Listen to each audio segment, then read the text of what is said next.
My dear people of God, I want to read to you a few lines, an extract from the diary of John Wesley. I'll tell you who he was later. Sunday morning, May 5th, preached in St. Anne's, was asked not to come back anymore. Sunday evening, May 5, the same day, preached in St. John's. The deacon said, "Get out and stay out." Sunday, May 12th morning, preached in St. Jude's. It was a disaster. They said, "Don't come back again."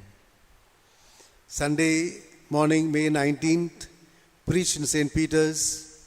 Deacons called a special meeting and said, "I couldn't return." Sunday evening, May 19th, preached on the street, was kicked off the street. Sunday morning, May 26th, preached in a meadow, chased out of the meadow as a bull was let loose during the service. Sunday morning, June 2nd, preached out of the edge of town and was kicked out of the highway. June 2nd evening, preached in the pasture. 10,000 people came out to hear me. 10,000 people came out to hear me. Who's John Wesley? An English cleric, theologian and evangelist. He was a leader of the Methodist Church. Theologian and evangelist. He never gave up. He kept persevering in his efforts. And finally, more than 10,000 people came to hear him. The gospel of today, my dear brothers and sisters, is about perseverance in prayer. Never give up. It's like prayer is like the hammer that hits the rock. You can hit. Sometimes you feel it's not breaking. But at the 49th hit, you feel a little crack beginning to open up. And if you stop there, you will have prevented the crack from opening up. Prayer points to a notion of necessity and deliverance. Necessity and dependence. Necessity and dependence. Necessity to do all things, to various things, and dependence on God.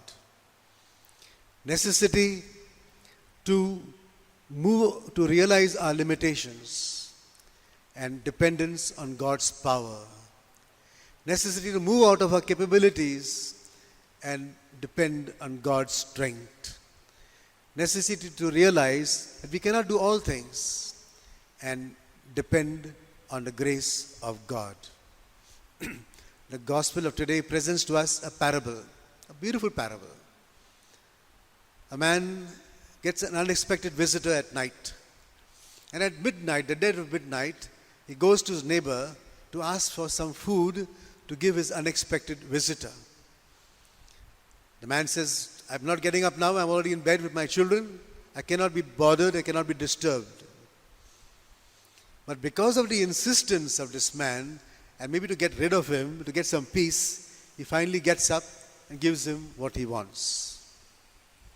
And Jesus says, if this grumpy neighbor can finally listen to the insistent pestering of this man, how much more will the Heavenly Father, the loving Heavenly Father, give to us, His children, who ask of Him?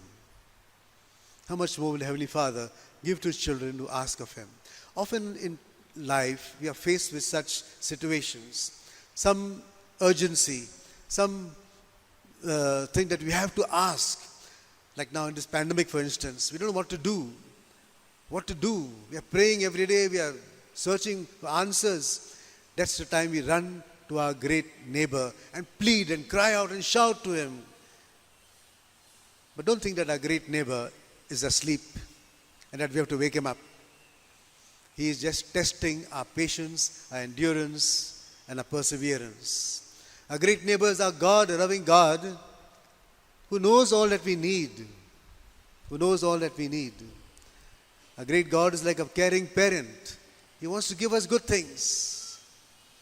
Sometimes we ask ourselves, but why do we have to ask in the first place if He's a loving parent? Why do we have to persist in praying? Persuading, God doesn't need our persuading. Our persistence in prayer is only good for us. The value of persistence prayer is not that God will hear us, but that finally we will hear God. And finally we will hear God.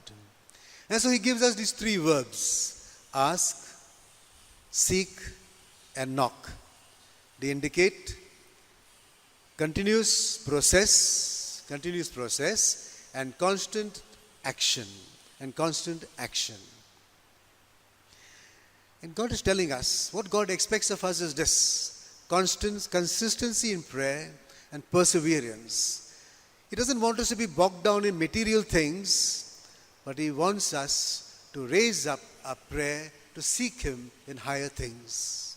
He wants Him to be the greatest thing in our lives. He wants Him to be the greatest and the foremost thing in our lives. Mother Teresa has a very beautiful line when she says, prayer is not just asking. Prayer is not just asking. Prayer is placing ourselves in God's hands, at His disposition, and listening to His voice from the depths of our hearts. That is prayer. We ask for His grace for all of us today, that we may continuously seek, knock, and ask, and that the door will open to us if we have true faith and we believe that the Lord is listening to our prayer. Amen.